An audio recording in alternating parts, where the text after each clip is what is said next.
দুটি ছেলে আগেই মারা গেছে, ঘর পোড়া গরু, লাল মেঘ দেখলি তো তরপায়, তাই দুটি ছেলে মারা গেছে। আবার ইব্রাহিম অসুস্থ, এও আবার যাবে নাকি? দৌড় ইব্রাহিমের কাছে বাড়িতে গেছে, ইব্রাহিমের দুধ বাবের বাড়িতে গেছে। আল্লাহ নবীর কোলে ইব্রাহিমকে তুলে দেওয়া হয়েছে। আমার নবী পারদর্শী পণ্ডিত ছিলেন, সব থেকে বড় ডাক্তার ছিলেন। ইব্রাহিমের অবস্থা থেকে বুঝে নিয়েছেন যে ইব্রাহিমও আমাকে ছেড়ে চলে যাবে। বুকটা ধরফর করতে আছে, বুকটা ধরফর করতে আছে। আল্লাহ নবীর চোখ থেকে টস টস করে পানি পড়তে আছে। আব্দুর রহমান বিন আওফ বলছেন, ইয়া রাসূলুল্লাহ আনতা, ইয়া রাসূলুল্লাহ আনতা, ইয়া রাসূলুল্লাহ আপনিও কাঁদেন? আপনি তো বলেছেন মৃত্যুতে কাঁদতে হয় না, আপনিও কাঁদেন। আল্লাহ নবী বলছেন, ইয়া ইবনুল আউফ, হে আউফের সন্তান, ইন্নাহা রাহমাতুন, আমার চোখ দিয়ে যে পানিটা পড়ছে এটা রহমতের পানি, মায়ার পানি। আল কলবু আল আইনু ইন্নাল আইনা তাদমা ওয়াল কলবু ইয়াহজান ওয়ালা নাকুলু ইল্লা মা ইয়ারদা রাব্বুনা ওয়া ইন্না বিফিরাকিকা ইব্রাহিম লামাহজুনুন। দিল ব্যথিত হয়, চোখ অশ্রু ঝরায়, আর আমরা মুখ থেকে তাই বলবো যা বললে আমাদের আল্লাহ সন্তুষ্ট হয়। হে ইব্রাহিম, তোমার চলে যাওয়াতে আমরা সকলেই ব্যথিত, কিন্তু আমার কিছু করার নেই। সুবহানাল্লাহ। মুহাম্মদ রাসূলুল্লাহ আল্লাহর জমিনের শ্রেষ্ঠ বান্দা, মানবের শ্রেষ্ঠ মানব, এত অসহায় বান্দা, তার কোলে বসে বসে, তার কোলে থাকা অবস্থায় ইব্রাহিম দুনিয়া থেকে চলে গেল, মুহাম্মদ কিছুই করতে, কত অসহায় বান্দা। তো ভাইরা, আমার কথা হচ্ছে যে কোরআন ও হাদিসের ব্যাখ্যা আমরা ভুল করে কবর পূজাতে মানুষকে লাগিয়ে দিয়েছি। যে যদি তোমাদের কোনো সমস্যা হয়, জাল হাদিস তৈরি করা হয়েছে, সেই জাল হাদিসে বলা হয় ইজা আয়াতকুমুল উমুরা ফাআলাইকুম বিআসহাবিল কবর। যখন তোমাদের কোনো সমস্যার সৃষ্টি হবে, তখন সেই সমস্যার সমাধান নেওয়ার জন্য তোমরা কবরবাসীর শরণাপন্ন হয়েও, এরকম জাল হাদিস তৈরি করা হয়েছে। শাইখুল হাদিস ইবনে তাইমিয়া বলছেন, হাদাল হাদিসু কাযাবুন ওয়া মুফতারুন আলা নবী সাল্লাল্লাহু আলাইহি ওয়াসাল্লাম। এই হাদিস মিথ্যা হাদিস, মিথ্যা নামে করা হয়েছে মুহাম্মদ রাসূলুল্লাহ সাল্লাল্লাহু আলাইহি ওয়াসাল্লামের নাম দিয়ে। আর মিথ্যা হাদিস করলে অবস্থা কি হয় তাও আমরা ভালো করে চিনি। তো মোট কথা হচ্ছে, কবর পূজার বাড়াবাড়ি এই ভাবে শুরু হয়েছে যে আমরা মিথ্যা কাহিনী, কেসা কাহিনী শুনি, আর আমরা যেই মিথ্যা হাদিস গড়া হয় এগুলাকেও শুনি। তারপরে ওলিদের ব্যাপারে আমাদের বাড়াবাড়ি, ওলিদের ব্যাপারে, নেক লোকদের ব্যাপারে বাড়াবাড়ি করার কারণে কবর পূজা শুরু হয়ে গেছে। আমরা আসলে মনে করি যে আমার সমাজে, আমাদের সমাজে কিছু হয়তো মানুষ এমনও আছেন যারা যারা ওলি, ওলি এক শ্রেণীর লোক, এক শ্রেণীর লোক, এক নির্দিষ্ট কিছু লোক আছে যারা ওলি, তাদেরকে আমরা ওলি মনে করি, এবং তাদেরই কিছু পাওয়ার আছে, তারাই কিছু কারামত দেখাতে পারেন, তারাই কিছু বানা বিগাড়তে পারেন, এই একটা আমাদের মধ্যে ধারণা হয়ে আছে। কিন্তু না, কথা হচ্ছে ভাইরা আমার, আল্লাহর ওলিকে এটা আমাদেরকে চিনতে হবে। আমি আপনি আল্লাহর জমিনের সকল নেক বান্দা যারা আল্লাহকে ভয় করে, তারা সকলেই হচ্ছে আল্লাহর কি? আল্লাহর ওলি। আর আল্লাহর ওলি হওয়ার জন্য, আল্লাহর ওলি হওয়ার জন্য এটা জরুরি নয় যে আপনাকে কোনো কারামত দেখাইতে হবে, হাওয়াতে উঠতে হবে, আগুনে চলতে হবে, পানি দিয়ে নদী পানি দিতে হবে। আমাদের শাহজালাল সাহেব নবী পানি দিয়েছিলেন মুসাল্লা বিছাই দিয়ে, একটুকু পানি লাগেনি, প্রখর নদী, গৌর গোবিন্দের সাথে যুদ্ধ করতে গিয়ে বলে নদী পানি দিয়েছেন, এমনি মুসাল্লা বিছাই দিয়ে পানি দিয়ে দিয়েছেন। এসব ওলির কারামতি দেখাইছে বলে। আর আমরা কি করি বলে বিশ্বাস করি না? করি না? শুনেছেন না শুনেন নাই? হ্যাঁ, গৌর গোবিন্দের সাথে যুদ্ধ করতে গেছিল ফিরোজ শাহ, যখন দিল্লির বাদশাহ ছিল, তখন এই ফকিরের দলকে পাঠাইছিল। আর ফকিরের দলের নেতা ছিলেন কে? শাহজালাল সাহেব, যার কবর আমাদের বাংলাদেশের মাটিতে আছে। এই যখন গৌর গোবিন্দের সাথে যুদ্ধ করতে গেল, সামনে হলো প্রখর নদী, চরম স্রোত, এই নদী পাড়ি দিবে কেমন করে, সমস্ত ফকিরের চিন্তায় ভুগছে। তখন শাহজালাল বলছে অসুবিধা নাই, বিসমিল্লাহ বলে মুসাল্লাহ বিছাই দিল, বলে তোমরা সব আমার পিছনে এসো, বিসমিল্লাহ বলে মুসাল্লাহ পা দিয়ে নদী পাড়ি। নাটকে হয় এগুলা, আর মানুষ শুনে বিশ্বাস করে, বাপরে বাপ, এত বড় ফকির, এত বড় আল্লাহর ওলি। আমি কথা বলছি যে শাহজালাল সাহেব ভণ্ড ছিলেন, আমি কথা বলছি না। তিনি কেমন ছিলেন আল্লাহ ভালো জানেন। তিনি যদি ভালো থাকেন, তার ভালোর জন্য তিনি ভালাই পাবেন, আমাদের কোনো লাভ হবে না। আমি কথা বলছি না তিনি ভণ্ড, তিনি বদমাশ, তিনি শয়তান, তা বলছি না। তিনি কেমন ছিলেন, আল্লাহর নেককার দিনদার পরেজগার বান্দা যদি থেকে থাকেন, তার লাভ তারই হবে, আমাদের কিছু হবে না। তবে এই কেসা কাহিনী, এই সমস্ত অবাস্তব ঘটনাগুলি, এগুলো নয় যা সাহাবীদের জামানায়, নবীর জামানায় ঘটনা। নবী যা করতে পারেন না, সাহাবীরা যা করতে পারেন তাই কাণ্ড কারখানা এরা করে দেখাই দিবে। আর আমরা বিশ্বাস করব আগুনে চলা, পানিতে চলা, আর হাওয়াতে উড়া, এগুলা কোনো কারামতি নয়। আল্লাহ রাব্বুল আলামিন বলছেন, আলা ইন্না আউলিয়া আল্লাহ লা খাউফুন আলাইহিম ওয়া লা হুম ইয়াহজানুন। আল্লাহর ওলি যারা, তাদের কোনো ভয় নাই, তাদের কোনো চিন্তা নেই। তারা কারা? আল্লাযীনা আমানু ওয়া কানু ইয়াত্তাকুন। যারা আল্লাহর প্রতি ঈমান আনবে এবং আল্লাহকে ভয় করবে, তারা কি? তারা আল্লাহর ওলি। এই আল্লাহর ওলি হওয়ার জন্য কারামতে দেখাইতে হবে এরকম কোনো শর্ত নেই। কারামতি শুধু তারা দেখায় যাদের কাছে শয়তান আসে। কাদের কাছে? যাদের কাছে শয়তানের তারাই কারামতি দেখাবে। আল্লাহ বলছেন হাল উনাব্বিউকুম আলা মান তানাজ্জালু শায়াতিন তানাজ্জালু আলা কুল্লি আফাকিন আসিম। তাদের কথা কি বলে দেবো না যাদের কাছে শয়তান যায়? আরে ওলিদের কাছে শয়তান আসে না, ভণ্ডদের কাছে শয়তান যায়। তাদের কথা কি বলে দিব না যাদের কাছে শয়তান যায়? শয়তান যায় তাদের কাছে যারা পাপী মিথ্যু, আফাকিন আসিম, মিথ্যু পাপী, এদের কাছে শয়তান যায়। শয়তানের সাহায্যে তারা কিছু কারামতি দেখায়। আগুনে চালার ব্যাপার কোনো বিচিত্র ব্যাপার না, গায়েবী খবর বলে দেওয়া কোনো বিচিত্র ব্যাপার না, হাত দেখে বলে দেওয়া কোনো বিচিত্র ব্যাপার নয়। এগুলি কারামত নয়, এগুলো ভণ্ডামি, এগুলো চালাকি, এগুলো ভেলকিবাজি, যেগুলি আমরা বুঝি না। বিরাট দরবার মনে করলেন, দরবারের গেটে দাঁড়িয়ে আছে বা ভক্তরা দাঁড়িয়ে আছে। এক সাহেব বহু দূর থেকে আসছে, দূর থেকে আসতে পরে এবার ভক্তরা তো মেন গেটের সামনেই আছে, আর বাবা তো আছেন ভেতরে ঢোকা, অলি সাহেব ভেতরে আছেন, বাইরে আছেন ভক্তরা। ইনি আসছেন এক গ্রাম থেকে, তারপরে হাজির হলো ভক্ত থেকে, সালাম আলাইকুম। ওয়ালাইকুম সালাম। ভাই কোথেকে আসছেন? অমুক গ্রাম থেকে আসছে, অমুক ডিস্ট্রিক্ট থেকে আসছে। ভাই নাম কি? এই নাম। ভাই কি সমস্যা নিয়ে আসছেন? ভাই এই সমস্যা আমার। এদিকে কিন্তু স্পিকার লাগা আছে অলি সাহেবের কাছে, এখানে কথা হচ্ছে, অলি সাহেব কিন্তু ওই কথাগুলি সব, এগুলো কোনো বিচিত্র ব্যাপার, এগুলো কোনো আজকালকার জামানায় কোনো বিরাট কোনো চিন্তার ব্যাপার। এবারে যখন বাবা সাহেবের কাছে গেছে, তখন বাবা সাহেব বলছেন মাশাআল্লাহ আব্দুল সাত্তার অমুক ডিস্ট্রিক্ট থেকে এসছো, এই সমস্যা নিয়ে আসছো। আব্দুল সাত্তারের মনে তো চরম ভক্তি সৃষ্টি, সুবহানাল্লাহ। আমার কথা বলার আগে ওলি সাহেব বললে এত বড় আলী, এত বড় কামেল পীর সাহেব আমার মনের কথা বুঝতে পারলো, কোথায় থেকে এসেছি তাও জানতে পারলো, আমার নামও জানতে পারলো। এইভাবে মানুষের মনে একটা ধারণা সৃষ্টি হলো যে অলিদের হাতে কিছু আছে, তাদের পাওয়ার আছে, এই মনে করে তাদের কবরে যাওয়া, মৃত্যুর পরে তাদের কাছে মানত করা শুরু করে দিল। মুহাম্মদ রাসূলুল্লাহ সাল্লাল্লাহু আলাইহি ওয়াসাল্লামের কথা শোনেন, আমার নবী বলছে লা তুতরুনি কামা আতরাতিন নাসারা ইবনে মারইয়াম ইন্নামা আনা আবদুহু ফাকুলু আব্দুল্লাহি ওয়া রাসূলুহু। খবরদার আমাকে নিয়ে বাড়াবাড়ি করবে না।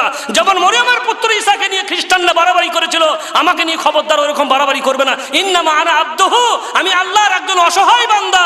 ফাকুলু আব্দুল্লাহি ওয়া রাসূলুহু, অতএব খবরদার খবরদার শুধু এতটুকুই বলবে আল্লাহর বান্দা এবং তার রাসূল, বাস, এছাড়া আমি আর কিছুই নয়। আমার নবী বলছেন কিছুই নয়। এরা কারা? যাদের কবর মাজার হয়ে বড় বড় ওলি হয়ে বসে আছে, এরা কারা চিন্তা করুন। প্রতিটি মানুষের উচিত নবীকে একদিকে রাখুন, এই লোকগুলিকে একদিকে রাখুন, নিয়ে গবেষণা করে বলুন নবীকে, এরা কে? নবী বলছেন আমি একজন অসহায় বান্দা। আর এরা কারা? এরা নবীর উম্মত।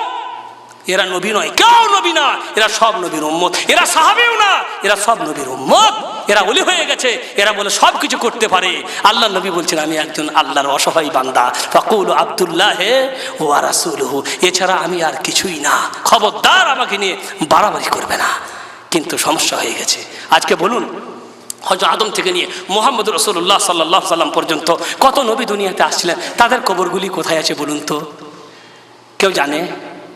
কোন নবীর কবরের অস্তিত্ব আছে, চিহ্ন আছে? আল্লাহ ভুলিয়ে দিয়েছেন। কেন বলেন তো? আল্লাহু আকবার। যারা সামান্য একজন আল্লাহর নবীর বান্দাকে নিয়ে, সেই বান্দা ঠিক মতো নামাজ পড়তো কিনা জানি না, মোচে দাড়িতে সমান একবার মুখ দেখা যায় না, মাজারে বসে বসে গাঁজাই টান মারে, মরার পরে ওলি হয়ে যায়। হ্যাঁ, মরার পরে কবরে গিয়ে মাজারে বিরাট ওলি বাবা হয়ে বসে আছে। এদের নামাজেরও ঠিক ছিল না। ইয়ে কে? আর এই নবীরা কারা ছিলেন, সাহাবীরা কারা ছিলেন, কোথায় তাদের কবর? আল্লাহ ভুলিয়ে দিয়েছেন। আল্লাহ বান্দাদের প্রকৃতি সম্পর্কে জানেন, বান্দাদের অভ্যাস সম্পর্কে জানেন, বান্দাদের মধ্যে কি কি অভ্যাস আছে আল্লাহ ভালো করে জানেন। নবীদের কবরের যদি চিহ্ন থাকতো, এই বান্দারা যে ছেড়ে কথা কইবে না, এটা আল্লাহ ভালো করেই জানতেন। তাই নবীদের কবরের চিহ্ন মিটিয়ে দিয়েছে। এরা যখন নবীকে পায়নি, তখন এই টাঙ্গি মোচলা বাবাকে পেয়ে এর কবরই তাদের মনের খেদ মিটাইতে আছে। নবী তো পাইনি তো কি করবে, এদেরকে নিয়ে যাওয়াই করি, এদেরকে নিয়ে শুরু করে দিয়েছে। সুবহানাল্লাহ। এগুলো আল্লাহর বিরাট হিকমত। যে নবীর কবর আছে, সে নবীর কবরের আল্লাহ হিফাজত করছেন। বুঝতে পারলাম? আল্লাহর নবীর কত সাহাবা ছিলেন, কোথায় তাদের কবর? কিছু সাহাবী আমরা জানি কুবাতে আছেন, মদিনাতে আছে। বাকি কত সাহাবী কোথায় মারা গেছে, আল্লাহু আকবার, কোথায় শহীদ হয়েছেন, কত যুদ্ধে গেছেন, কোথায় শহীদ হয়েছে আল্লাহর জমিনে, কোথায় কোথায় শহীদ হয়েছে কেউ জানে না। আল্লাহ কি করেছেন? উজ্জ্ব করে দিয়েছেন। কেন? সাহাবীদের কবর যদি এরা পায়, তাহলে এরা যে কি করবে এটা ভালো করেই জানেন।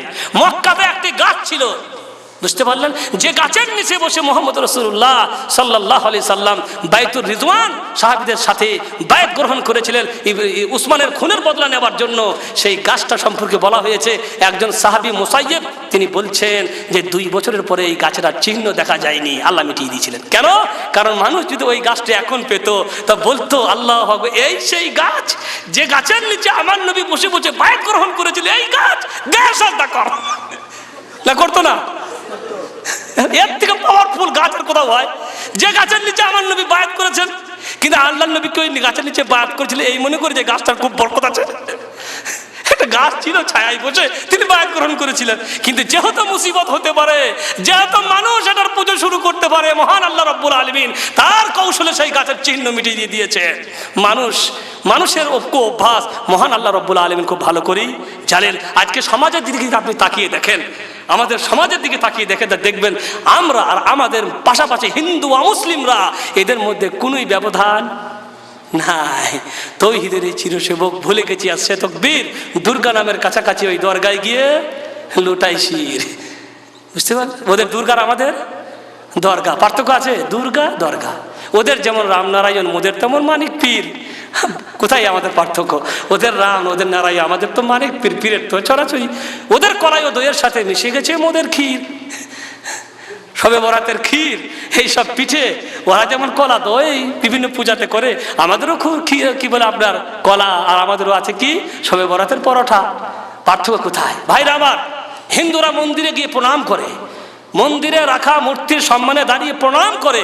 আমরাও কবরে গিয়ে মৃত্যু ব্যক্তির সামনে দাঁড়িয়ে শুধু প্রণাম করি না, বরং সাজদাও করি। হিন্দুদের আছে রাম, লক্ষণ ইত্যাদি, আমাদেরও আছে শাহজালাল, আব্দুল কাদের জিলানী, আর অন্যান্য অনেকেই আছে। হিন্দুরা বিপদে বললে রাম বলে ডাক পারে, আমরা মুসলমানরা বিপদে বলে ইয়া আলী, ইয়া গৌস, ইয়া উমুক, ইয়া তমুক বলে কি করি? ডাক পারি। হিন্দুদের পবিত্র স্থান আছে গয়া, কাশী, সেখানে যায় তারা পবিত্র হওয়ার জন্য। আমাদেরও পবিত্র স্থান আছে, আরদোসি আছে, শাহজালালের মাজার আছে, আজমির শরীফ আছে, পাথর চাবড়ি আছে, আর অনেক কিছু আছে যেখানে আমরা যাই জিয়ারত করার জন্য। না যাই না? আমরা সেখানেও যাই। হিন্দুরা তাদের গুরুজন, তাদের পণ্ডিতদের হাত পায়ে চুমা দেয়, আমরাও আমাদের পীরের হাত পায়ে চুমা দিই। চুমা দিতে পীরের বুড়ো আঙুলটাকে আমরা শুরু করে ফেলাইছি। বুঝতে পারলে? এত চুমা দিতে হয় হিন্দুদের। এরা বড় বড় এই সমস্ত যাদের পবিত্র স্থানগুলি আছে, এই পবিত্র স্থানগুলিতে হিন্দুরা বাৎসরিক মেলা লাগায়, আমরাও কবরে মাজারে উরুস লাগাই। প্রত্যেক বছরে বিভিন্ন অলির কবরে মাজার উরুস হয় না? হয় না? নির্দিষ্ট সময়ে হয়। আর এই মাজার উরুসগুলোতে যে কি হয় তা আমরা খুব ভালো করে জানি। যারা যায় তারা বুঝতে পারেন যে এখানে কি হয়। কোনো এমন পাপ আল্লাহর জমিনে নাই যে পাপ এদের কবরে হয় না। হিন্দুরা তাদের পণ্ডিত এবং তাদের গুরুদের নামে প্রশংসায়, তাদের মূর্তির প্রশংসায় মন্দিরে গিয়ে কি বলে আপনার ভজন গায়, ভজন। আমরাও ওই কবরে আর মাজার গিয়ে কওয়ালি গাই। পার্থক্য কোথায়? কোথাও পার্থক্য নেই, সব মিশে গেছি, আমরা একসাথে মিশে গেছি। এলাহাবাদ মেডিকেল কলেজে একজন ডাক্তার, বড় ডাক্তার, সার্জেন, আল্লাহর তৌফিকে, আল্লাহর করুণায় তার মধ্যে হিদায়েত ঢুকে যায় এবং সে ইসলাম গ্রহণ করে। ইসলাম গ্রহণ করার পরে সেখানে হিন্দু পরিবেশে বসবাস করা তার জন্য কঠিন হয়ে যায়। তখন সে তার স্ত্রীকে নিয়ে দিল্লি চলে যান, সেখানে বসবাস শুরু করে। দিল্লিতে গেলে তার স্ত্রীকে নিয়ে বিভিন্ন জায়গায় দর্শন করতে গেলে সেখানে একটা আছে আমাদের নিজামুদ্দিন আউলিয়ার মাজার, আছে না নাই? মাশাআল্লাহ, মনে রাখবেন, এই নিজামুদ্দিন আউলিয়ার মাজার, এই নিজামুদ্দিন আউলিয়ার এই সেন্টার হচ্ছে সারা বিশ্বের তবলিগীদের মেন সেন্টার। বুঝতে পারলেন? সারা বিশ্বের তবলিগীদের মেন মার্কাজ হচ্ছে কোথায়? নিজামুদ্দিন আউলিয়া। যেখানে আছে কবর, যেখানে আছে মাজার। ইনি ডাক্তার সাহেব বলছেন, আমার বিবিকে নিয়ে সেখানে মাজারে গেলাম, দেখলাম মাজারের কবরের সামনে দাঁড়িয়ে আছে অনেক মহিলারা হাতে ফুল নিয়ে দাঁড়িয়ে আছে। আমার স্ত্রী নবাগত মুসলিম, তার অত তৌহিদের জ্ঞান নেই, তিনিও একটা ফুল কিনে কবরে ওই মহিলাদের কাতারে দাঁড়াই গেছে। আমি বলছি কি ব্যাপার, তুমি আবার ফুল কিনে দাঁড়াই গেলে কেন? তা বলছে এই সবাই দাঁড়িয়ে আছে, আমিও দিব ফুল। কই দিকে সরিয়ে এসো। কই তুমি জানো না এই মৃত্যু পূজা থেকে বাঁচার জন্য আসছি আমরা ইসলামের মধ্যে। এই মৃত্যু পূজা থেকে, এই মুর্দার পূজার থেকে আমরা ইসলাম গ্রহণ করে আবারও যদি কবরে ফুল দিই তাহলে পার্থক্য থাকলো কোথায়? আমার ইসলাম গ্রহণ করার লাভ কি হবে? বাস্তব না অবাস্তব? বাস্তব। তো ভাইরা, আমার কথা হচ্ছে যে মানুষ এইভাবে চলে যাচ্ছে। হিন্দু আর মুসলিম আমরা এমনভাবে মিশে গেছি যে কোনোই পার্থক্য আমাদের তাদের মধ্যে নেই। এখন আসি, বলি মুহাম্মদ রাসূলুল্লাহ সাল্লাল্লাহু আলাইহি ওয়াসাল্লাম কবর পূজা থেকে আমাদেরকে দূরে রাখার জন্য কত কি এবং কি চিকিৎসা বা কি ফর্মুলা দিয়ে গেছেন, যে ফর্মুলার উপরে আমল করলে আমরা কবর পূজা থেকে বাঁচতে পারবো। এক নম্বর, আল্লাহ নবী বলছেন যা করলে কবর পূজা থেকে আমরা বাঁচতে পারি, যে কবরের ওপরে মসজিদ নির্মাণ করা যাবে না। কবরের ওপর কি করা যাবে না? মসজিদ নির্মাণ করা যাবে না। আল্লাহর নবী মুহাম্মদ রাসূলুল্লাহ সাল্লাল্লাহু আলাইহি সাল্লাম যখন মৃত্যু শয্যায় শায়িত ছটফট করতে আছেন, মৃত্যু যন্ত্রণায় ভুগতে আছেন, চাদর দিয়ে মুখ ঢাকান, একটু আরাম হলে চাদরটা মুখ থেকে সরিয়ে নিচ্ছেন, আর এই অবস্থায় তিনি বলতে আছেন লানাতুল্লাহি আলাল ইয়াহুদি ওয়ান নাসারা ইত্তাখাযু কুবুর আমবিয়াইহিম মাসাজিদ ইউহাদ্দারু মা সারাউ। আল্লাহর লানত হোক ইহুদি ও খ্রিস্টানদের উপরে, তারা নবীদের কবরগুলোকে মাজারে পরিণত করেছে। ইউহাদ্দারু মা সারাউ, তিনি মুহাম্মদ রাসূলুল্লাহ তার উম্মতদেরকে সতর্ক করতেছিলেন ওই কাজ থেকে যে কাজ তারা করেছিল, অথবা আমার উম্মত যেন কবরগুলিকে মসজিদে পরিণত না করে। হাফসা কি বলে আপনার উম্মে সালামা রাদিয়াল্লাহু তাআলা আনহা বলছেন, তিনি হাফসায় একটা গির্জা দেখেছিলেন, সেই গির্জার নাম ছিল মারিয়া, তাতে ছিল কিছু মূর্তি। আল্লাহ নবীকে এই গির্জার কথা বললেন আর সেখানে রাখিত মূর্তির কথা বললে আল্লাহ নবী বললেন উলাইকা কওমুন ইদা মাতা ফীহিমুল আবদুস সালেহ আবির রাজুলুস সালেহ বানাউ আলা কবরিহি মসজিদা ওয়া সাওয়ারু ফীহি তিলকা সুওয়ার উলাইকা হুম শিরারুল খালক ইনদাল্লাহ। আল্লাহ নবী বলছেন এরা হলো সেই জাতি যারা তাদের মধ্যে কোনো নেককার দিনদার মানুষ মারা গেলে তাদের কবরকে তারা মসজিদে পরিণত করত, এবং সেখানে তারা এই থেকে নিকৃষ্টতম সৃষ্টি যারা নবীর কবরকে মসজিদে পরিণত করে। তো মুহাম্মদ রাসূলুল্লাহ সাল্লাল্লাহু আলাইহি সাল্লাম আমাদেরকে কবর পূজা থেকে বাঁচানোর জন্য এই কথা বলে গেছেন যে খবরদার কবরকে মসজিদে পরিণত করো না। 2 নম্বরে আল্লাহ নবী বলছেন কবরে নামাজ পড়া যাবে না, আর কবরের দিকে মুখ করেও নামাজ পড়া যাবে না। কবরে নামাজ পড়া যাবে না, কবরের দিকে মুখ করে নামাজ পড়া যাবে না, আর কবরে বসাও যাবে না।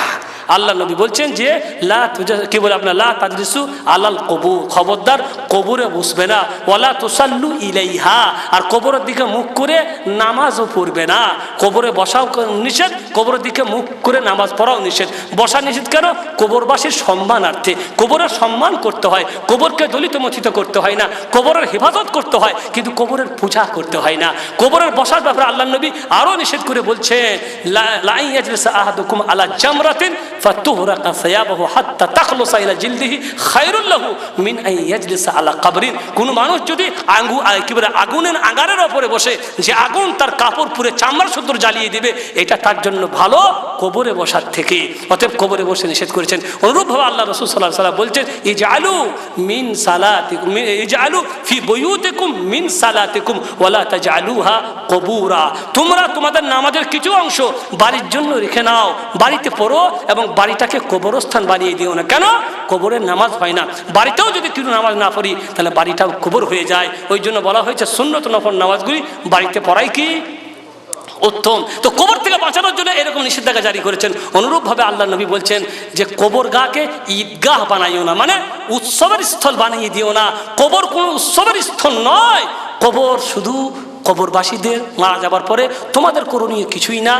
কবর থাকবে, তোমাদের কাজ তার হেফাজত করা, সেখানে বাৎসরিক জিয়ারত, সেখানে যাওয়া আসা এবং তাকে প্রদর্শনী করে তোলা, ঈদগাহ বানিয়ে দেওয়া, উৎসবস্থল বানিয়ে দেওয়া, এটা হচ্ছে নিষেধ। আল্লাহ রব্বুল আলমিনের কাছে আল্লাহ নবী দোয়া করে বলেছেন আল্লাহ গো লা তাজআলু কবরি ঈদা, আল্লাহ আমার কবরটা জানে ঈদে পরিণত না হয়। এ মানুষ তোমরা কবরটাকে লা তাজআলু বুয়ুতাকুম কবুরা ওয়ালা তাজআলু কবরি ঈদা, তোমরা তোমাদের ঘরগুলি কবর কি বলে আপনার কবর বানিয়ে নিও না, আর আমার কবরটাকে ঈদগাহ বানিয়ে নিও না। মানে এখানে উৎসবের জন্য বাৎসরিক কোনো একটা নির্দিষ্ট টাইমে এসে এখানে আমার কবরে জিয়ারত করে আসবে, এরকম খবরদার করো না। কারণ কবরই কবরের জন্য জিয়ারত করা যায় না, কবরের উদ্দেশ্যে সফর করা যায় না, এবং কবরে এসে তাকে বাৎসরিক ঈদগাহ বানানো যায় না। এরকম কাজ করার থেকে মুহাম্মদ রাসূলুল্লাহ সাল্লাল্লাহু আলাইহি সাল্লাম আমাদেরকে নিষেধ করেছেন। তবে কবরে জিয়ারত করা যাবে, কবরে কি করা যাবে? জিয়ারত করা যাবে। আপনি যাচ্ছেন, আপনার গ্রামে কবর আছে, আপনার মায়ের কবর আছে, আপনার বাপের কবর আছে, আপনার আত্মীয় স্বজনদের কবর আছে, তাদের কবরে জিয়ারত করুন। তবে জিয়ারত করার উদ্দেশ্যে সফর করা যাবে না। কোন কবর আছে ওই গ্রামে, চলো ওই গ্রামে একটা কবরে জিয়ারত করি না। কেন? মুহাম্মদ রাসূলুল্লাহ সাল্লাল্লাহু আলাইহি ওয়াসাল্লাম লা তুশাদ্দু রিহাল ইল্লা ইলা সালাসি মাসাজিদ আল মসজিদুল হারাম ওয়া মসজিদুল নববী ওয়া মসজিদুল আকসা।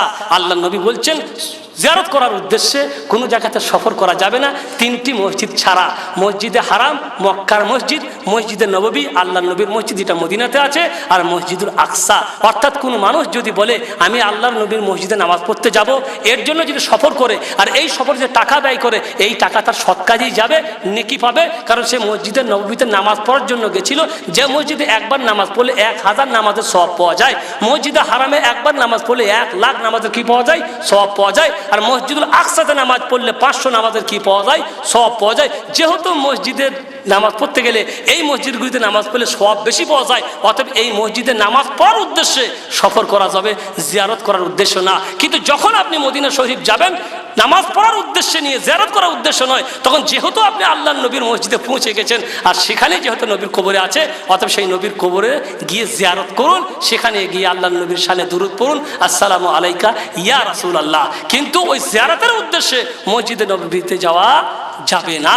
তো জিয়ারত করবেন। এমনকি মুহাম্মদ রাসূলুল্লাহ সাল্লাল্লাহু আলাইহি ওয়াসাল্লাম তার মায়ের কবরের জিয়ারত করেছেন। হযরত আবু হুরায়রা রাদিয়াল্লাহু তাআলা আনহু বলছেন, রাসূল করিম সাল্লাল্লাহু আলাইহি ওয়াসাল্লাম তার মায়ের কবরের জিয়ারত করতে গেলেন, বাকা ওয়া আবকা, তিনিও কাঁদছিলেন, আমরাও কাঁদছিলাম। মা তো মায়ের তো বুঝতে পারছেন, মায়ের মায়া তো সবারই আছে। আমার নবী দুনিয়াতে আসার আগেই মা তার দুনিয়া থেকে চলে গেছিলেন, মানে আল্লাহ নবী নবী হওয়ার পূর্বেই দুনিয়া থেকে মা চলে গেছিলেন। সেই মায়ের কবরে গেছেন জিয়ারত করার জন্য। তো আবু হুরায়রা বলছেন যে নবীও কাঁদছিলেন, আমরাও কাঁদছিলাম। তারপরে আল্লাহ নবী বলছেন যে আমি আল্লাহকে বললাম, আল্লাহ গো, আমি কি আমার মায়ের জন্য ক্ষমা প্রার্থনা করব? তো আল্লাহ তাআলা নিষেধ করে দিলেন যে না, তোমার মায়ের জন্য ক্ষমা চাইতে পাবে না। তখন বললাম, আল্লাহ গো, তুমি কি আমাকে অনুমতি দিচ্ছ যে আমি আমার মায়ের কবরে জিয়ারত করব? তখন আল্লাহ বললেন, হ্যাঁ, কবরে জিয়ারত করতে পারো। অতএব তখন আল্লাহ নবী তার মায়ের কবরে জিয়ারত করতে গেলে এবং বললেন, ফাজুরুল কুবুরা ফাইন্নাহা তুযাক্কিরুকুমুল মাউত, কবরে জিয়ারত করো, কারণ কবরে জিয়ারত করলে মৃত্যু স্মরণ হয়। তবে কবরে জিয়ারত করতে যখন যাবেন তখন কবর আলার কাছে দোয়া করবেন না, কবরবাসীদের জন্য কি করবেন? দোয়া করবেন। কবরওয়ালার কাছে দোয়া করবেন না, কবরওয়ালার জন্য দোয়া করবেন এবং কবরে গিয়ে বলবেন, আসসালামু আলাইকুম আহলাদ দিয়ার মিনাল মুমিনিনা ওয়াল মুসলিমিনা ওয়া ইন্না ইনশাআল্লাহু বিকুম লাহিকুম নাসআলুল্লাহ লানা ওয়া লাকুমুল আফিয়া। তো ভাইরা, আমার কথা হচ্ছে যে আল্লাহ রাব্বুল আলামিন আমাদেরকে দুনিয়াতে পাঠিয়েছেন একটা বিরাট উদ্দেশ্যে। সেই উদ্দেশ্য হচ্ছে কেবল আল্লাহর জমিনে আল্লাহর তৌহিদের স্বীকৃতি দেওয়া এবং আল্লাহকে একচ্ছত্র মালিক, একচ্ছত্র উপাস্য বলে স্বীকার করা। বিপদ আপদ সব কিছু তিনিই দেন, তিনিই দূর করেন। ছেলে দিলে তিনিই দিবেন, না দেওয়ার থাকলে তিনি দেবেন না। কোনো কবরে কোনো মাজারে গিয়ে খবরদার কোনো মানত করার জন্য, কারো কাছে কিছু পাওয়ার জন্য, কারো কিছু কোনো চাওয়ার জন্য খবরদার যাবেন না। সব থেকে আশ্চর্যজনক কথা আপনি চিন্তা করে পারবেন না যে বর্তমানে অনেক এমনও মাজার আছে যারা কোনো এক জামানাতে দেশের নেতা ছিলেন, সেই নেতারা তাদের মৃত্যু ঠেকাতে পারেনি, সেই নেতারা তাদের বিপদ ঠেকাতে পারেনি, আল্লাহর আকাশে উড়িয়ে গেছে, বোম দিয়ে ফাটাই দিয়েছে, টুকরো টুকরো হয়ে গেছে। তাদের টুকরো লাশগুলিকে খুঁড়িয়ে দাফন করার পরে তারা আবার ওলি হয়ে গেছে। পাকিস্তানে যান, ভুট্টোর মাজার, বিরাট মাজার, বুঝতে পারলেন? জিয়াউর রহমানের মাজার, বিরাট মাজার। এবং আমাদের দেশে অনেক নেতাদের মাজার আছে যারা মরার পরে ওলি হয়ে গেছে, তারা কিন্তু জীবদ্দশায় তাদের বিপদে ঠেকাতে পারেনি। এখন মানুষের বিপদ ঠেকাইতে আছে, মানুষের বিপদ এখন ঠেকাইতে আছে। কবরে গিয়ে পচে গিয়ে মানুষের বিপদ তারা ঠেকাইতে আছে। এত পোকা মানুষ চিন্তা করে না যে নিজেকে বাঁচাতে পারলো না, বোম রাখা ছিল তার ফ্লাইটের মধ্যে, তার হেলিকপ্টারের মধ্যে বোম রাখা ছিল, সেই বোম ফুটে তাকে টুকরো টুকরো করে দিল, ভুট্টোকে ফাঁসি দিয়ে দিল, আরো কতজনকে ফাঁসি দিয়ে উড়াই দিল, শেষ হয়ে গেল। এরা মরে গিয়ে ওলি হয়ে যায়, মানুষকে ছেড়ে দেয়, মানুষের বিপদ দূর করে কবরে গিয়ে। এত বোকা মানুষ আমরা হয়ে গেছি, এটুকু চিন্তা করতে পারি না। তো ভাইরা, আমার কথা হচ্ছে মরগের মাজার আছে একটা পাকিস্তান, মরগের মাজার, খালি মরগ আর মরগ, মানে মরগ দিয়ে বাপরে বাপরে খালি মরগ। আল্লাহ আকবার, আল্লাহর এই মরগ মানুষকে ফজরের সময় জাগাই দেয় নামাজ পড়ার জন্য। হ্যাঁ, এই মরগ আজান দেয়, এই মরগ আল্লাহর তৌহিদের গান গায়, আর এই মরগকে পেশ করে বাবার বাজারে এই মরগই মনে মনে বলে, হায় রে আল্লাহ, আমি তো আল্লাহ ছাড়া কাউকে বুঝি না, আমি আল্লাহ ছাড়া তো কাউকে ডাকি না, আমি ফেরেশতাকে দেখতে পাই, ফেরেশতা দেখলে বাং দিয়ে মানুষকে উঠাইয়ে দিই, আজান দিয়ে মানুষকে উঠাই দিই ফজরের নামাজের জন্য, আর তোমরা আমাকে গায়রুল্লাহর নামে মানত করেছো। আল্লাহর জমিনে যা কিছু আছে, মানুষ আর জিন ছাড়া, আল্লাহ ছাড়া কাউকে তারা চিনে না, আল্লাহ ছাড়া কারো পূজা তারা করে না, সকলে নিজের নিজের ভাষায় শুধু তৌহিদেরই গান গায়। এই মানুষ আর জিন হয়েছে এমন বোকা মানুষ, এরা বুদ্ধিতে চাঁদে চলে গেল, সফরে চলে গেল, কতই কি করলো, আল্লাহর জমিনের সমস্ত সৃষ্টিকে নিজের বুদ্ধি তারা আয়ত্ত করে ফেললো, কিন্তু আল্লাহকে চিনতে পারলো না। দিনের ব্যাপারে এত বোকা, যে যা বলে তাই মেনে নেয়, যে তাবিজটা সেই তাবিজে গ্রহণ করে নেয়, যে যা বলে সব স্বীকার করে নেয়, সব দিক দিয়ে এদের বুদ্ধি আছে, কিন্তু দিনের ব্যাপারে বুদ্ধি নেয় বলে কে জানে, হতেও পারে, বলা যায় না। বাবাদের নামে এসব বরাবরই কথা বলা ঠিক নয়, ঘাটটা বেঁকাই দিবে, আছে না নাই? আল্লাহু আকবার। যত আস্তানা, যত পিত্তরা, তারতলা দেখবেন বাসের লাইনে বেশি, কেন বাসের ড্রাইভার বেশি ভয় পায়, ট্রেনের লাইনে খুব কম, কারণ ট্রেন তো আর থামবে না, ট্রেন তো থামবে না, কিন্তু বাসের লাইনে বেশি। অতএব যদি কোনো আস্তানা দেখে ড্রাইভার তো থামবে, কেন ওর ভয় আছে কি জানে আবার বাস উল্টাই দেয় না কিনা, এই যে মানুষের দুর্বলতা, ইমান না থাকলে শয়তান আমাদেরকে নিয়ে খেলা করে, মজবুত ইমান থাকলে শয়তান এগুলো সুযোগ কোনোদিন পায় না। আল্লাহ আকবার, এরা কি করতে পারে, এরা বলে বাস উল্টাই দিবে। তো ভয়, এরকম ভয় করা শিরিক, মনে রাখবেন। ভয় একটা প্রাকৃতিক ভয়, যেমন বাঘকে দেখে ভয় করা, সাপকে দেখে ভয় করা, আরো যেগুলো জিনিস আছে প্রাকৃতিক ভয়, এগুলি জন্মগত ভয়। বাঘ দেখলেই ভয় আসবে, সাপ দেখলেই ভয় আসবে, এই ভয়ের জন্য কোনো অপরাধ নয়। এর জন্য আল্লাহ কিছুই আমাদেরকে করবেন যে তুই বাঘে কেন ভয় করলে, তুই সাপে কেন ভয় করলে। এ ভয় হবে প্রাকৃতিক ভয়। কিন্তু যে ভয় প্রাকৃতিক নয়, জন্মগত, মানে আমার জন্মানো ভয়, আমার সৃষ্টি ভয়, এই যে গাড়ি উল্টাই দিবে, বাবা কি জানি কি করতে পারে না, বলা যায় না। এই যে বলা যায় না, এই দুর্বলতা নিয়েই শয়তান আমাদের সব সর্বনাশ করে ফেলেছে। যে কি জানি কার মধ্যে কি আছে। এক সাহেব এখন চলে গেছে তার বিবিকে নিয়ে, মানে কি MBBS ডাক্তার, নিজের বিবিকে নিয়ে এক ন্যাংটা পীরের মাজারে গেছে। কোথায়? ন্যাংটা পীরের মাজারে গেছে। সব বাদ দিয়ে ন্যাংটা পীর, MBBS ডাক্তার, বিবিও ডাক্তার, সেও ডাক্তার। তারপরে বিবি তো বাবা জিন্দিগিতে এরকম ন্যাংটা পীর ডাকে নাই। আল্লাহ আকবার, ন্যাংটা পীর সব একবারে পরিষ্কার ন্যাংটা, এরকম পীরের বাবারে গেছে। নিয়ে বলছে তুমি কোথায় আসছো গো? এই ন্যাংটা, এই ব্ল্যাংটা বাবার কাছে? হ্যাঁ, বিবি তো জীবনে দেখেনি, ন্যাংটা বাবার কাছে। এই খবরদার এরকম কথা বলো না, বলা যায় না কার মধ্যে কি আছে। আরে কার মধ্যে আবার কি থাকবে, ওর মধ্যে যা ছিল সেটাই তো বেরিয়ে আছে, থাকবে আবার কি। এরকম ন্যাংটা পীর, তুমি MBBS ডাক্তার হয়তো তোমার বাপ টাকা খরচা করে তোমাকে পড়াইছে, তোমাকে এই পড়াইছে, এত বিদ্যা বুদ্ধি, মানুষের চিকিৎসা করো, অপারেশন করো, এত বড় ডাক্তার, এই ন্যাংটা পীরের বাবারা আসছো, তা বলছে বলা যায় না কার মধ্যে কি আছে। এই যে একটা দুর্বলতা, বলা যায় না কার মধ্যে কি আছে, আর কার মধ্যে আবার কি থাকবে। আল্লাহর জমিনে কারো কিছু পাওয়ার নাই, আল্লাহ ছাড়া কারো কিছু পাওয়ার নাই। ভাইরা আমার মনে রাখবেন, আল্লাহ নবী মুহাম্মদ রাসূলুল্লাহ সাল্লাল্লাহু আলাইহি সাল্লামের জীবন চর্চা করবেন, নবীকে আমার একদিকে রাখবেন, তার জীবনটা ভালো করে পড়বেন, আর মনে বলে বলবেন নবীর থেকে শ্রেষ্ঠ মানুষ দুনিয়াতে কেউ আসেনি, কিয়ামত পর্যন্ত কেউ আসবে না। নবীর থেকে পাওয়ারফুল মানুষ দুনিয়াতে কেউ আসেনি, কিয়ামত পর্যন্ত কেউ আসবেন না। অতএব এই নবীর দ্বারাই যদি এই কাজ না হয়, এদের দ্বারাই কোনোদিন হওয়া সম্ভব নয়। আমার নবী মরুর পূর্বে বলে গেছিলেন ফাতেমাকে, যে ফাতেমা তুমি দুনিয়াতে কিছু চাইলে আমার কাছে চেয়ে যাও, চেয়ে নাও, লা আগনি আনকা মিনাল্লাহি শাইয়া, কালকে কিয়ামতের মাঠে আমি তোমার কিছুই করতে। খবরদার ফাতেমা, এটা কথা মনে করো না যে আমি আমার বাবার, আমার শ্রেষ্ঠ বাবা, শ্রেষ্ঠ নবী, এই নবীর দোহাই দিয়ে জান্নাতে চলে যাব। খবরদার এরকম ভুল ধারণা নিয়ে যাবে না। তোমাকে বাঁচতে, তোমার আমল দিয়ে বাঁচতে হবে। আমি নবী তোমাকে জান্নাতে নিয়ে যেতে পারবো না। এই কথাগুলি মনে রাখবেন, এই জিনিসগুলি সামনে রাখবেন, নবীর জীবনটা সামনে রেখে খালি দেখবেন, তাহলে আপনারা আমার নিজের ফায়সা নিজেই করতে পারবো। যে কাজ নবী করতে পারেন সে কাজ খবরদার এই সমস্ত ভণ্ডরা করতে পারে না। এরা ভণ্ড, বদমাশ, শয়তান, এগুলিকে বাঁচার চেষ্টা করবেন। আল্লাহ রাব্বুল আলামিন যেন আমাদেরকে বাঁচার তৌফিক দান করেন। ওয়া সাল্লাল্লাহু আলা নবিয়িনা মুহাম্মদ ওয়া আলা আলিহি ওয়া সাহবিহি আজমাইন। দুই একটি প্রশ্নের উত্তর দেওয়ার জন্য আমাদের মেহমানকে অনুরোধ করছি, বিশেষ করে আজকের আলোচনার সাথে সম্পর্কিত প্রশ্নগুলি। একটি প্রশ্নে আমাদের ভাই একজন প্রশ্ন করেছেন, আমার গ্রামে একটি মাজার ছিল, বর্তমানে তা ভেঙে মসজিদ করা হয়েছে, এর মধ্যে নামাজ পড়া যাবে কি, জানতে চাই। আলহামদুলিল্লাহ ওয়াসসালাতু ওয়াসসালামু আলা রাসূলিল্লাহ। দেখেন, কবর ছিল, মাজার ছিল বা কবর ছিল, যাই হোক, মাজারটাকেই, কবরটাকেই মাজার করা হয়। যদি মসজিদের প্রয়োজনে, মসজিদ ছোট হয়ে গেছে, সেই মসজিদের প্রশস্ততার দরকার, সেই প্রয়োজনে বাধা হয়েছিল এই কবরটি, তাই সেই কবরকে সেখান থেকে স্থানান্তর করা হয়েছে অন্যত্রে। সেই কবর খুঁড়ে যা কিছু ছিল অন্যত্রে পাঠিয়ে দিয়ে মসজিদের প্রশস্ত করা হয়েছে। এ ব্যাপারে আলেমদের কথা হয়েছে, এতে কোনো বাধা নেই। যেহেতু মসজিদের প্রশস্ততা করার প্রয়োজন ছিল, সেখান থেকে কবর থেকে অন্য জায়গায় সরিয়ে নিয়েছেন। আসলে প্রথমেই তো আমাদের ভুল হচ্ছে যে আমরা মসজিদে কবর দিই বা বাড়িতে কবর দিই, তখন দেখা যায় বাড়ির এক কাটা জায়গা নিয়ে একটা কবর পড়ে আছে, আর এদিকে ছেলেদের বাস করার জায়গা নেই। তো এই সমস্ত কবরগুলোকে প্রয়োজনের তাগিদে, যারা জীবিত তাদের অধিকার বেশি মৃত্যুদের থেকে, অর্থাৎ সেই কবরগুলিকে সেখানে যদি কিছু পান, সাধারণ কবরে গিয়ে সেগুলো দাফন করে দেবেন এবং সেই কবরকে ব্যবহার করা যাবে বা সেই কবরের মাটি কাজে লাগানো যাবে। আল্লাহ রাব্বুল আলামিন আমাদের ভাই হাশেম সাহেবকে জাযায়ে খায়ের দান করুক, উত্তম প্রতিদান দান করুক। অত্যন্ত মূল্যবান তিনি বক্তব্য রাখলেন এই মাজার পূজা সম্পর্কে, এবং অনেক তথ্য আপনারা জানতে পারলেন। আর আশা করি ইনশাআল্লাহ তাআলা আর আমাদের এইরকম ভুল হবে না, কবর মাজার সম্পর্কে আমাদের বাড়াবাড়ি হবে না, আর এই শিরকি আকীদা আমল আমাদের থাকবে না। আরেকটি প্রশ্ন এই মাজার সম্পর্কে। আমার বাড়ির পাশে একটি মাজার আছে, সেখানে মসজিদ আছে। মসজিদ আর মাজার দুইটির মাঝখানে এক হাত ফাঁক আছে, এতে নামাজ হবে কি না? এক হাতের পার্থক্য। মসজিদটা কি বলে আপনার কবরের কেবলায় না কবরের পাশে? কথা হচ্ছে যদি আপনার সামনে কবর হয় আর কবরের ওপরে মসজিদ হয় তাহলে সেখানে নামাজ পড়া যাবে না এবং সেদিকে মুখ করে না। কবর যদি মসজিদের পাশে হয়, যার সাথে মসজিদের কোনো সম্পর্ক নেই, সেখানে আপনার নামাজের কোনো অসুবিধা নেই।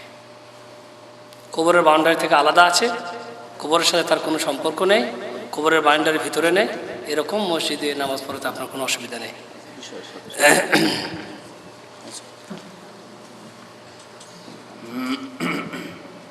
এক ভাই জিজ্ঞেস করছেন, ওস্তাদ ইসলামী ভিডিও ক্যাসেট কি মহিলারা দেখতে পারবে?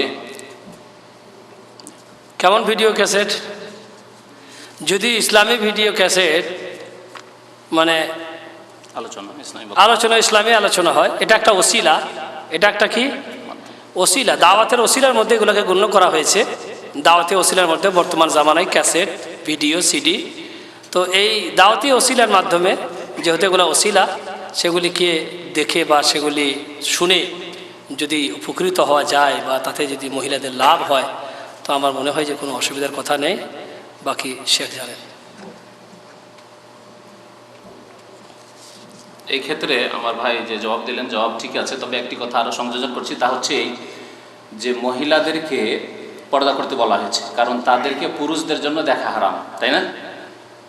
পুরুষদের জন্য হারাম যে কোনো মহিলার দিকে নজর দেবে, সেই জন্য মহিলাদেরকে কি বলা হয়েছে? পর্দা করতে হচ্ছে হারাম।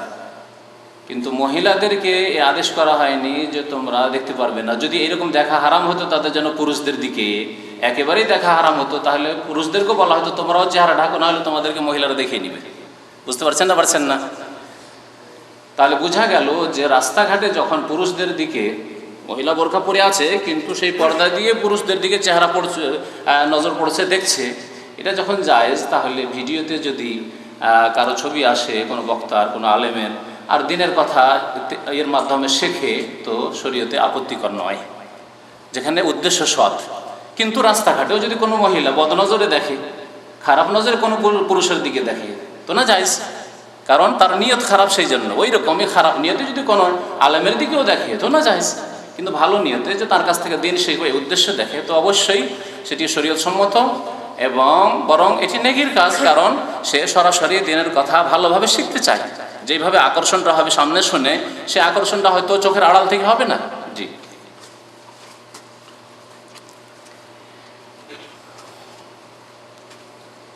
চশমা ছাড়া পড়া মুশকিল, পড়ে দেন,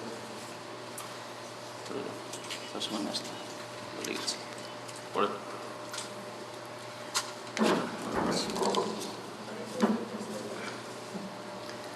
বাংলাদেশে মাজারপন্থী বা ভণ্ড পীরপন্থী ছাড়াও এমন অনেক পীর আছে যাদেরকে লোকেরা কামেল পীর বলে, যারা মাজার বিশ্বাস করে না, পীরের মুরিদও না, তারাও এসব আলেমদের কামেল পীর বলে। এসব পীর বা আলেমরা অধিকাংশই কওমি মাদ্রাসার শিক্ষক। তারা ইসলামী জলসায় ওয়াজ করে ও বায়াত করে না, মানে করে বায়াত করে, মুরিদ বানান।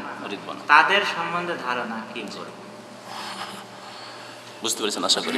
বুঝতে পেরেছি। মানে এমন পীর যারা হয়তো কবর মাজারের দিকে দাওয়াত দেয় না কিন্তু মুরিদ বানায়, তাদের সম্পর্কে সংক্ষিপ্ত প্রশ্ন ওইটাই আর কি, যে কিছু মানুষ এমনও আছে যে যারা কবর পূজা দাওয়াত দেয় না বা কবর পূজা করতে বলে না, কিন্তু তারা বায়াত নেয় এবং তারা কামেল পীর হিসাবে মানুষের সমাজে পরিচিত আর কি। তো মোট কথা হচ্ছে ভাইরা আমার, বায়াত শুধুমাত্র একটি কাজের উপরে গ্রহণ করা হয়েছে, সেটা হচ্ছে জিহাদি। জিহাদের কাজের উপরে বায়াত গ্রহণ করা হয়েছিল।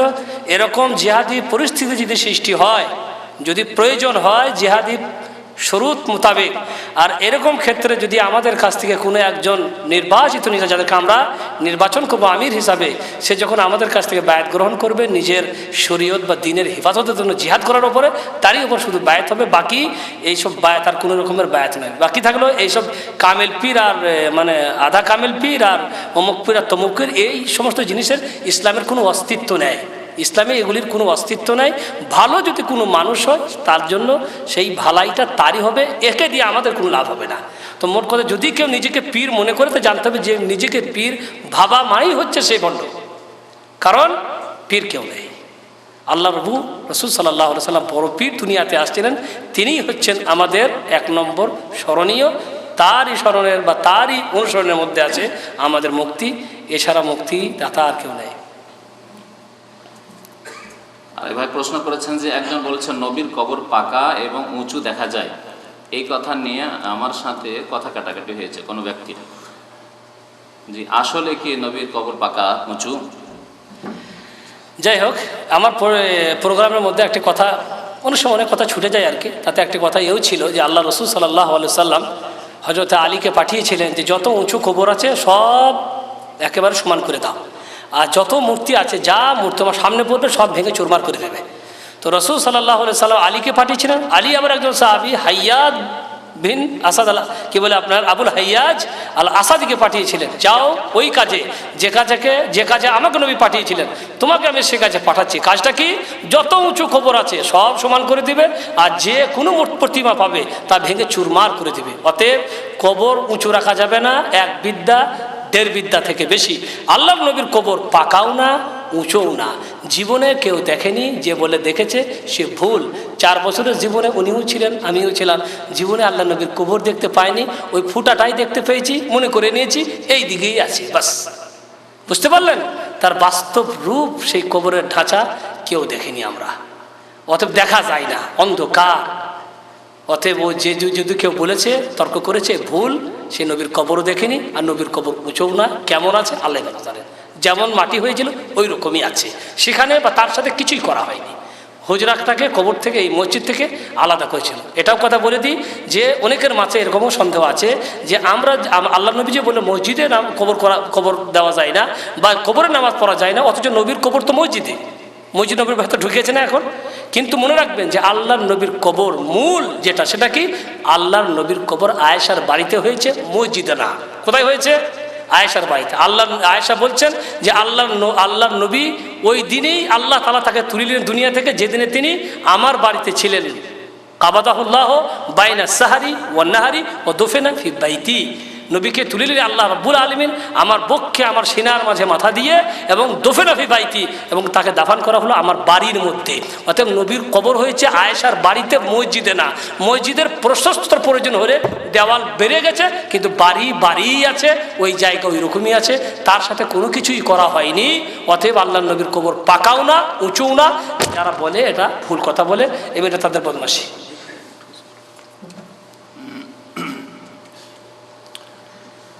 এক ভাই পরামর্শ চেয়েছেন যে আমার বাবা এবং 3 ভাই পীরের মুরিদ, এখন তাদের সম্পর্কে আমার করণীয় কি? তাদের সম্পর্কে আপনার করণীয় আপনি বুঝতে পারছেন। আল্লাহর কাছে দোয়া করবেন, আপনি হিকমতের সাথে প্রচেষ্টা নেবেন। যেহেতু আপনি যে জিনিসটা পেয়েছেন, যে পরিবেশটা পেয়েছেন, যে মাহলটা পেয়েছেন, যে কথাগুলি জানতে পেরেছে, সেই কথাগুলি কিন্তু আপনার ভাই বা আপনার বাবা মাদের কাছে পৌঁছেনি।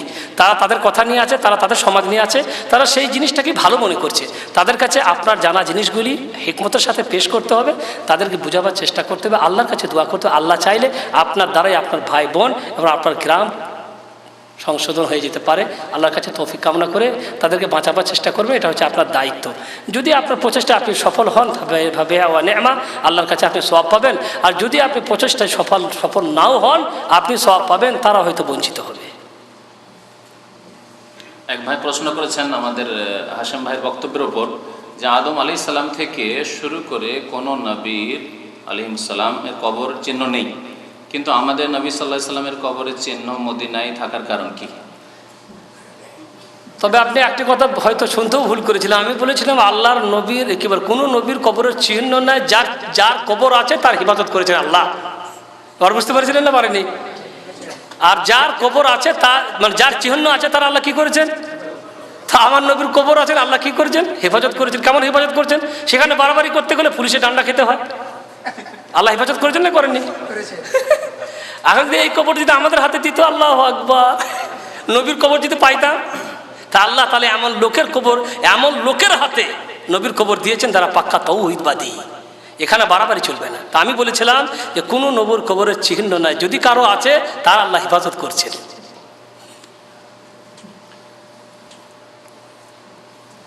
আমাদের দেশের কবর পূজারীরা চায় নবী সাল্লাল্লাহু আলাইহি সাল্লামের কবরের পূজা করতে। এই জন্য আমার ভালো করে মনে আছে, মদিনায় ছিলাম, 3 মাস পড়াশোনা বন্ধ ছিল সাদ্দামের আক্রমণের কারণে, কুয়েতের ওপর আর ইখাবজির ওপর। তো সেই সময় কথা বলছি, সেই সময় ভারত, বাংলাদেশ, পাকিস্তানের অধিকাংশ জনসাধারণ সাদ্দামপন্থী ছিল। আর কত হাজার হাজার সন্তানের নাম যে সাদ্দাম রেখেছে আল্লাহ পাক জানে।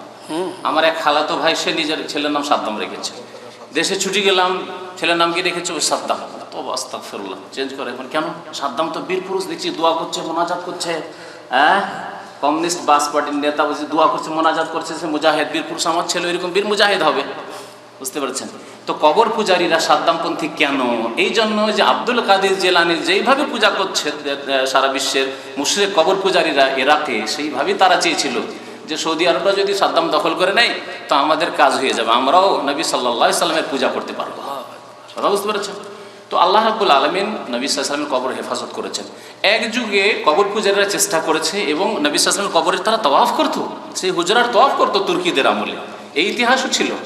কিন্তু আল্লাহ রাব্বুল আলামিন শেখুল ইসলাম মুহাম্মদ আব্দুল ওয়াহাব রাহমাতুল্লাহির মতো মুজাদ্দিদ সংস্কারক কি আল্লাহ রাব্বুল আলামিন এই আরব জাজিরাতে মুজাদ্দিদ করে পাঠালেন, যাতে করে মুসলিম সমাজের সংস্কার হয়, কবর মাজার পূজা দূর হয় আরব জাজিরা থেকে। কমের পক্ষে সারা পৃথিবীতে একটি জমিন তো এই শিরক থেকে, কুফরি থেকে পাক পবিত্র থাকুক।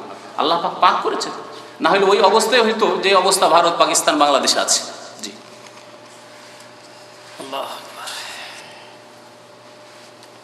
আপনি বলেছেন আদম আলাইহিস সালাম থেকে নূহ আলাইহিস সালাম পর্যন্ত শিরক ছিল না, তাহলে নূহ আলাইহিস সালাম 950 বছর কিসের দাওয়াত দিয়েছেন এবং কেনই বা তার কওমকে পানিতে ডুবিয়ে ধ্বংস করা হয়েছে?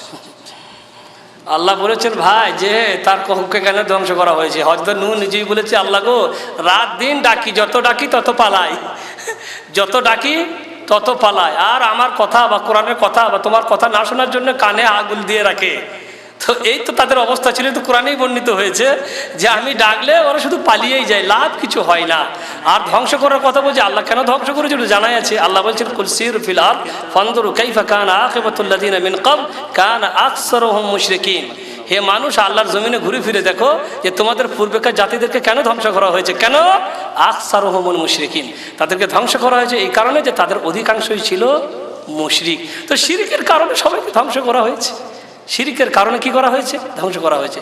তো হযরত নূহ আলাইহিস সালামের তিনি তো নিজে কোরআনেই তো আল্লাহ বলেছে যে কি বলে আপনার 950 বছর তিনি দুনিয়াতে থাকলেন, কিন্তু কিছু মানুষ ছাড়া ঈমান গ্রহণ কেউ করেনি, কিছু সংখ্যক মানুষ ছাড়া। তো মোট কথা হচ্ছে এটা, তার মানে এই নয় যে তার দোষ ছিল বা তিনি তার দায়িত্ব পালন করে গেছেন। আল্লাহ যাদের হেদায়েত চেয়েছিলেন তারা হেদায়েত পাইছিল, আর যাদের হেদায়েত আল্লাহ চাননি তারা হেদায়েত পায়নি।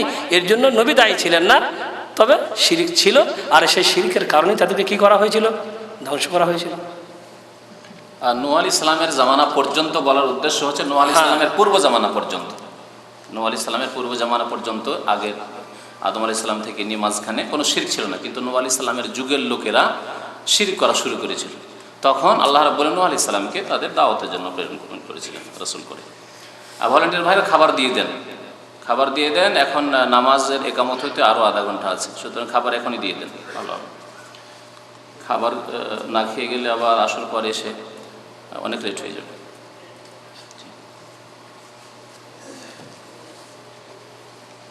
যান, পিছন দিক থেকে 2-4 জন আরও যান, গিয়ে সহযোগিতা করে তাড়াতাড়ি করে খাবার পরিবেশন করেন। আমাদের এক ভাই প্রশ্ন করেছেন যে সাধারণ মুসলিম ভাইগণ সঠিক কোরআন হাদিসের জ্ঞান অর্জনের উপায় কি? সাধারণ মুসলমানরা কিভাবে কোরআন হাদিসের জ্ঞান অর্জন করবে?